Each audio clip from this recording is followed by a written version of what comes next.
Au petit matin du mardi 27 mai 2025, le soleil de Los Angeles projetait une lumière dorée sur les luxueuses résidences de Bel Air. Cependant, une brume sombre s'était déjà installée à l'intérieur de l'extravagante demeure de Ben Affleck et Jennifer Lopez.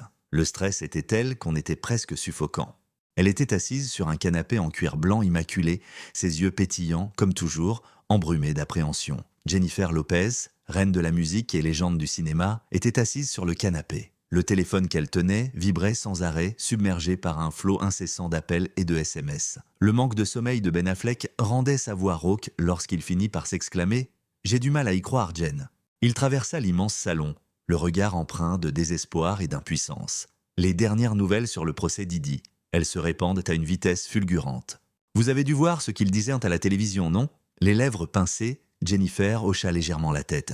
Un journaliste se tenait devant le tribunal fédéral du centre-ville et couvrait en direct le procès de Sean Diddy Combs. Le reportage était diffusé sur l'immense écran de télévision pour diffuser les dernières nouvelles. Plusieurs crimes odieux, tels que le racket, le trafic sexuel et d'autres allégations effrayantes, étaient désormais irrévocablement liés au nom de Diddy, autrefois symbole de pouvoir et d'opulence. « Si vous êtes Ben, vous savez ce que vous devez accomplir, n'est-ce pas ?» demanda Jennifer d'une voix basse, comme terrifiée par les mots qu'elle allait prononcer. Elle le regarda dans les yeux et son regard laissa transparaître une brève imploration. Ben s'arrêta net et se détourna de la fenêtre qui donnait sur leur joli jardin. Il laissa échapper un long et lourd soupir, débordant à la fois d'angoisse et de détermination. « Jennifer, j'ai juré de tenir une promesse envers moi-même. Je ne peux plus garder le silence. » Il était temps que la vérité éclate. Tous deux la connaissaient, même s'ils ne la déclaraient pas clairement. Le sujet était Didi, ainsi que les secrets qu'ils avaient observés et ceux qu'ils avaient cachés en eux-mêmes. Le visage de Jennifer Lopez pâlit. Au cours de sa carrière, elle avait connu succès et échec, bâtissant un empire à partir de rien. Elle était au courant des histoires et des rumeurs qui circulaient dans les cercles les plus exclusifs d'Hollywood au sujet des fêtes extravagantes et des activités illégales de Didi à des fins malhonnêtes. Elle avait fait un effort pour garder ses distances, mais les voix du passé l'appelaient maintenant. « Peux-tu nous aider à surmonter cette épreuve, Ben ?» À ce stade, sa voix était à peine audible, plus qu'un murmure. Concernant notre lien et notre image, tu es au courant. Ben fit demi-tour, s'approcha d'elle et s'agenouilla à côté d'elle, lui prenant les mains. Je n'en suis pas sûr, Jen. Je n'en suis pas sûr. Une chose cependant, je suis consciente. Quelles que soient les conséquences que cela pourrait avoir pour nous, je ne pourrai pas vivre avec moi-même si je ne dis pas la vérité. Il lui saisit les mains fermement et les serra. Le deuxième témoin fut convoqué par le procureur vers 10h15, lorsque le marteau commença à claquer. Dans la salle d'audience, un silence complet régnait. « Bonjour, monsieur Ben Affleck, et merci d'être venu à la barre. » L'atmosphère était emplie de murmures. Ben Affleck, marié à Jennifer Lopez, a témoigné dans cette affaire. Le couple est considéré comme l'un des plus influents au monde. Que se passait-il exactement? Son regard parcourut l'auditoire avant de se poser sur le visage de Didi, où il resta un instant rivé. Il se dirigea lentement vers la barre. Jurant de dire la vérité, toute la vérité, rien que la vérité, il posa la main sur la Bible et fit une déclaration solennelle. Sa voix était grave et rauque, mais forte et claire, et résonnait dans toute la salle. Puis, Ben commença par dire « Je ne pouvais plus me taire ». Sans sourciller, il fixa son attention sur le juge, la vérité sur ce qui s'était passé et sur les individus impliqués dans la dissimulation. Il est impératif que cela soit montré. Au milieu du silence, les propos de Ben Affleck firent l'effet d'une bombe. Il se remémora les soirées tardives dans des fêtes extravagantes auxquelles il avait assisté à contre-cœur, des lieux où les lumières vives et la musique tonitruante masquaient d'horribles recoins sombres. Il repensa à la façon dont il avait assisté à ces événements. Et il murmurait des avertissements sur les lois de Didi que personne n'osait enfreindre, à des jeunes femmes dont les yeux terrifiés étaient enfouis sous des sourires forcés. Ben continua d'une voix à peine audible mais ferme. « J'ai vu des choses que je n'aurais jamais cru possibles. Je posais des questions sur les disparitions de filles, après les fêtes. Et la réponse que j'obtenais était toujours un ricanement et une menace pas très claire.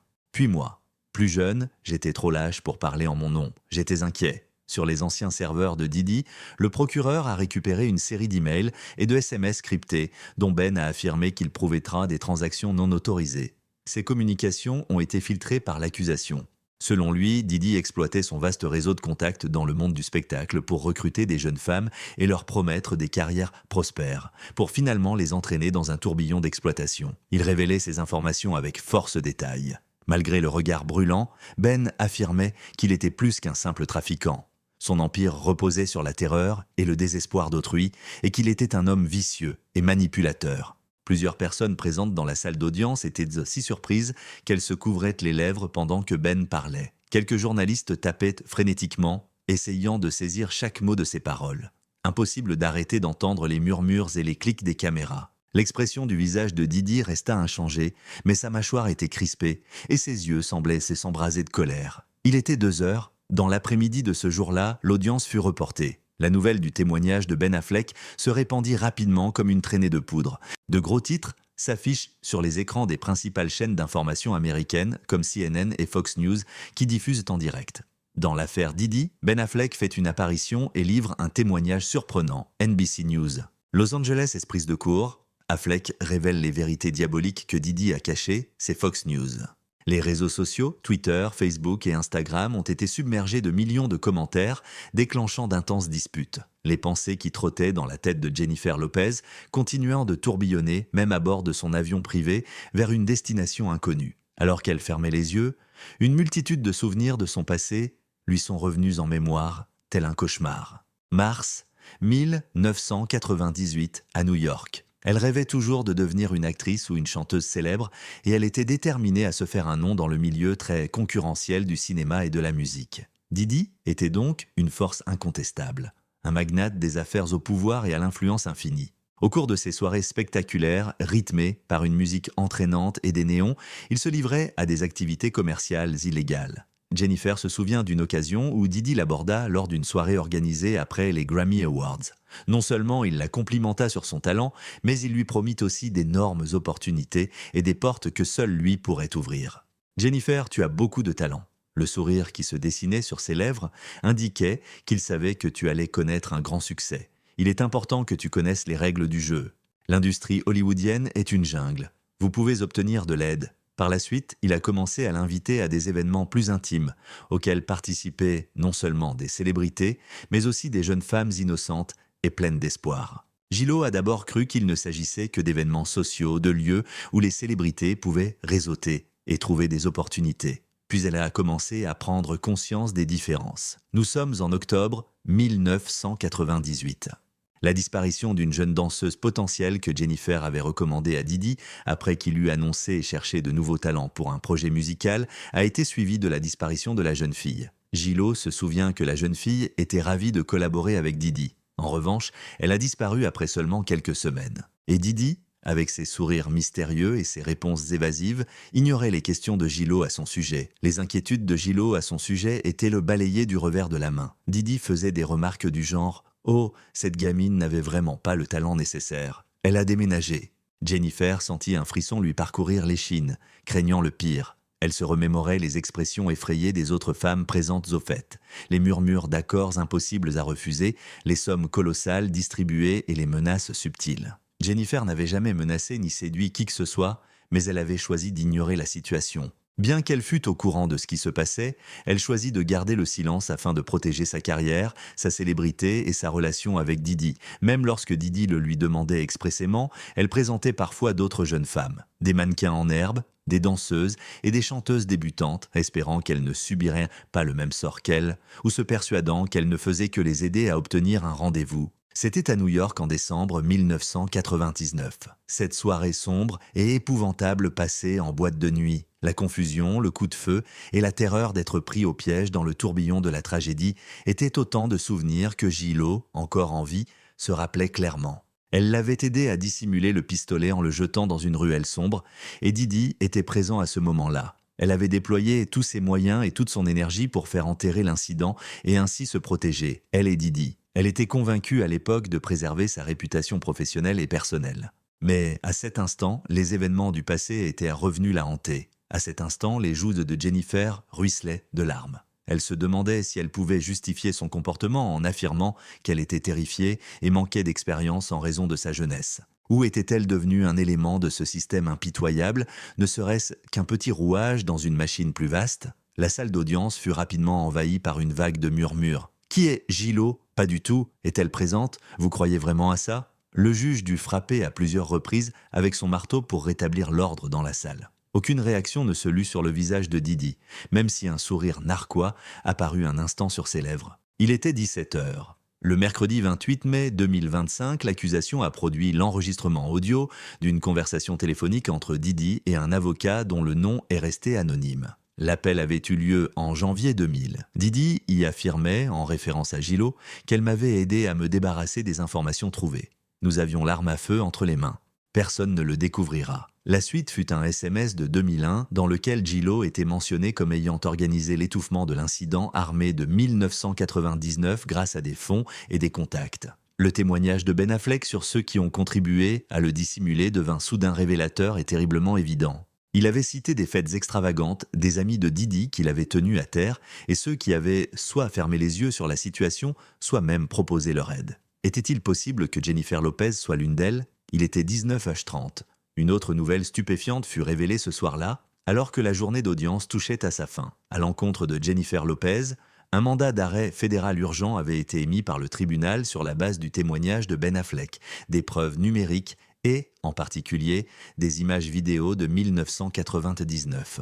Suite à l'incident armé de 1999, les accusations, notamment d'entrave à la justice et de dissimulation de preuves, ont été retenues. Les autorités fédérales sont arrivées au manoir de Jennifer Lopez à Los Angeles quelques minutes après l'émission du mandat. Une nuée de véhicules de police et de gyrophares ont encerclé la vaste et magnifique propriété, autrefois symbole d'amour et de prospérité. Cependant, Gillot n'était plus présente à cet endroit. Un avion privé avait décollé d'un aérodrome local vers 18h45, peu de temps avant l'émission du mandat d'arrêt selon des sources vérifiées. Elle avait embarqué à bord. La destination n'est pas connue. Un agent immobilier a exprimé son mécontentement quant au fait qu'elle ait quitté le manoir en même temps que lui. Nous étions arrivés trop tard. Maintenant qu'elle était officiellement en fuite, Jennifer Lopez n'était plus une star mondiale, une reine de la pop et du cinéma, mais un symbole de travail acharné et d'accomplissement.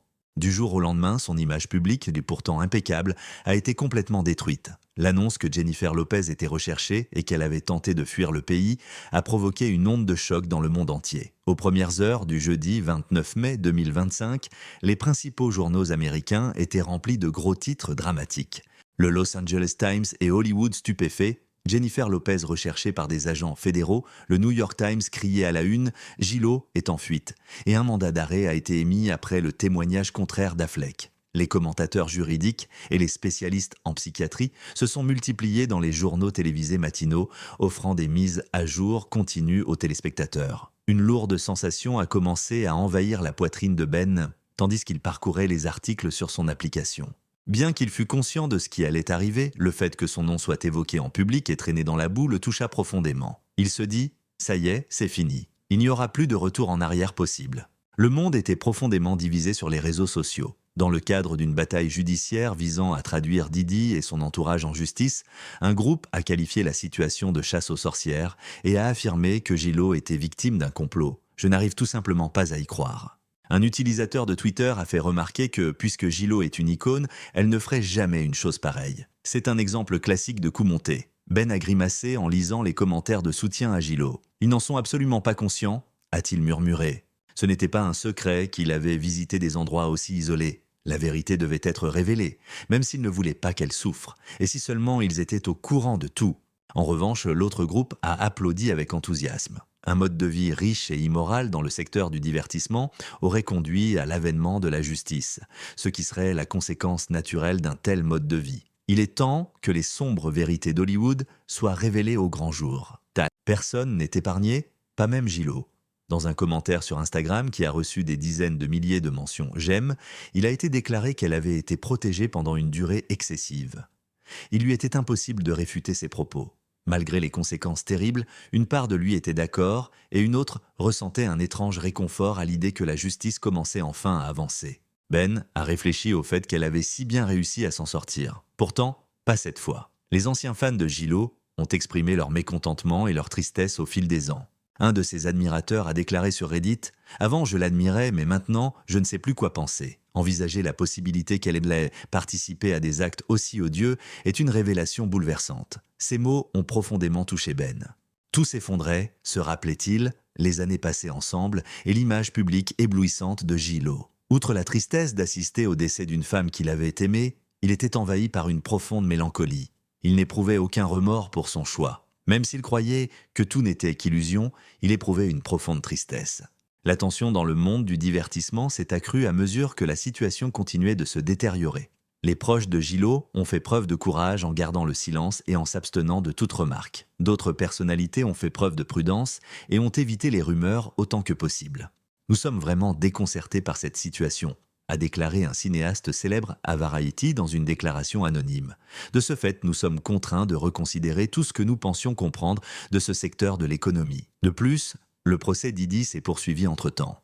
Dans une déclaration immédiate et urgente, l'équipe juridique de Gillot a affirmé l'innocence absolue de sa cliente et s'est engagée à tout mettre en œuvre pour obtempérer aux autorités. Son avocat a indiqué à la presse que des efforts étaient déployés pour que Mme Lopez réponde aux accusations. Nous sommes convaincus que justice sera rendue, car il s'agit d'un grave malentendu. En réponse à la déclaration des avocats de Gillot, Ben s'en moqua. 100% irréprochable, totalement. Il savait que ce n'étaient que des paroles creuses, les preuves qu'il avait fournies étaient incontestables. « Jennifer, tu dois arrêter de faire comme si tu n'étais pas réelle. » Elle courut un temps infini. Cependant, comme un mandat d'arrêt avait été émis contre Gillot et qu'on ignorait toujours où elle se trouvait, le juge lui a demandé de comparaître devant le tribunal plutôt que de prendre un quelconque engagement.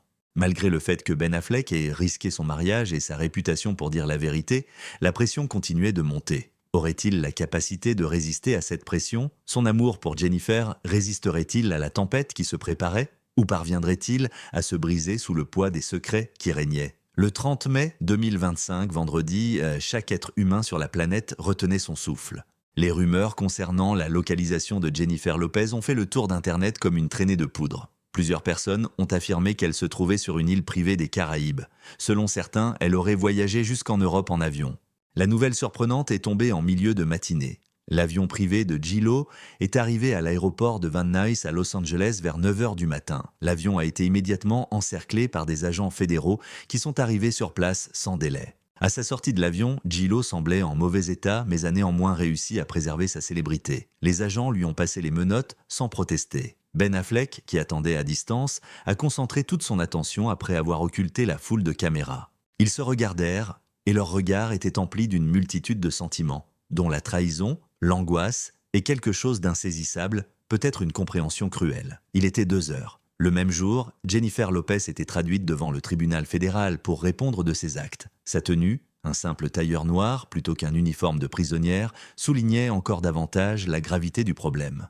L'audience fut globalement difficile. Réitérant les allégations selon lesquelles elle aurait aidé Didi à dissimuler l'incident armé de 1999, l'accusation a fourni des preuves à ce sujet. Votre honneur, nous disposons d'éléments probants montrant que Mme Lopez était non seulement présente sur les lieux de la fusillade, mais qu'elle a activement participé à la dissimulation de preuves et à l'obstruction de l'enquête, a ajouté le procureur d'un ton sévère. Nous vous demandons de bien vouloir prendre cela en considération. Monsieur le juge, ma cliente, Madame Jennifer Lopez, était alors absolument effrayée et intimidée. Elle n'avait pas intentionnellement dissimulé de preuves. Elle cherchait simplement à se protéger d'une situation périlleuse. L'avocate de Gillot, une femme dynamique et brillante, a réagi promptement à l'accusation. De plus, cet événement s'est produit il y a une trentaine d'années. À cette époque, Ben Affleck a de nouveau été amené à la barre des témoins et a été confronté directement à sa femme. Toute la salle d'audience a retenu son souffle. J'étais tellement en souffrance de devoir dire ces choses, Jen, murmura Ben d'une voix basse mais pleine de tristesse. Ben prit une longue inspiration et fixa Jennifer du regard. J'avais tellement mal. J'ai remarqué que tu étais terrifiée et que tu essayais de contacter des personnes influentes pour arranger les choses. Tu l'as fait malgré le fait que je savais que tu ne le voulais pas. Tu as contribué à sa tentative de dissimulation, Jen. Un criminel a pu échapper à la capture grâce à ton aide. Malgré les larmes aux yeux, Jennifer Lopez ne dit rien. Elle ne protesta pas. Elle se contenta d'un léger hochement de tête. La situation était d'autant plus problématique que le témoignage de Ben n'était pas une accusation cinglante, mais plutôt une confession douloureuse de la part de quelqu'un qui l'avait aimé sincèrement. Lo a été libéré après le procès contre une caution astronomique. Néanmoins, son passeport lui a été confisqué